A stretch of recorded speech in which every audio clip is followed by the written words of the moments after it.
Well, hello MC Riders, MC Rider here, and welcome again to part 2 of my little moto vlog. Basically what I think the basic accessories for the R1200GS are, if you're going to use this motorcycle as your basically daily vehicle or main vehicle. Again, these are basically things that I think are useful when you're riding your motorcycle every day. So I mentioned everything else. There are a couple of things that I forgot to talk about, and one of them, or actually I didn't forget, I just didn't have enough time on the other one. One of the things, and I think this is actually extremely important, is the radiator guards. The radiator guards on this bike, for some reason BMW didn't put some on the bike as standard. And so the radiators are completely exposed, and obviously they're in the front of the bike, not the very front, but right here. And I don't know why they didn't put some sort of protection. The R1200GS comes with some plastic radiator guards, although not the best radiator guards out there, because they're plastic. They still protect the radiator a little bit better than having nothing there like this bike came with.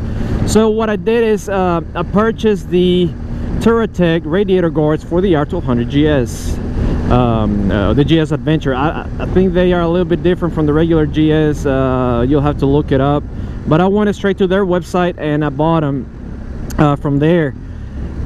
So far they're great. I haven't really had any I don't want to test them really, because I don't want to throw a rock at them, but they've been working fine. I don't have any issues with the temperature going up too much, or you know, restricting the basically airflow to cool the engine or anything. Obviously the temperature will fluctuate in your motor. That's a normal thing. It's going to go a little bit up and down a few degrees. I've noticed that mine goes up and down about I want to say about 5 to 7 degrees. It just fluctuates. Usually stays in the 185 range, but again, you know, it goes up and down a little bit. So I just want to protect that, because if your radiator starts going out, or it breaks, or the fins bend, then you're not going to have the heat transfer that you should to be able to keep the engine cooled. So I got those. I think they're very important, especially if you're going to be bringing the bike off-road, even if it's occasionally. The next thing, and the other thing I bought, I don't think is a necessity to have it, but being that I use this bike a lot, and I'm a little bit OCD with my stuff, and I don't like scratches, I don't like none of that kind of stuff, I got what can I do, and I kept looking, and I found on Instagram there was this guy that had bought the regular R1200GS tank pass, and he basically did a little bit of trimming to make it fit. And really the only thing you have to trim is the back. It has some tabs on the back side of the tank pad, and all you need to do is trim those.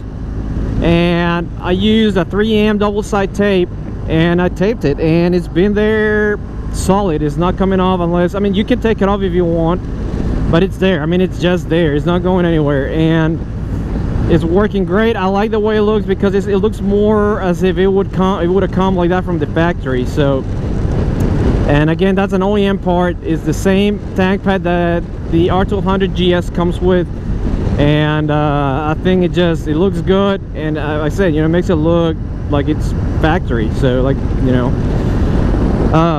I think that is it, guys. I think that's all the things I have on this bike that I added to it. I like to have maybe a little bit more robust or stronger skid plate and all the things, but again, I don't do a whole lot of off-road, so I don't think I'll be getting that anytime soon, unless I plan, if I'm gonna do a cross-country trip to where I'm gonna be going off-road a lot, I'm probably gonna have to set up the bike for such ride.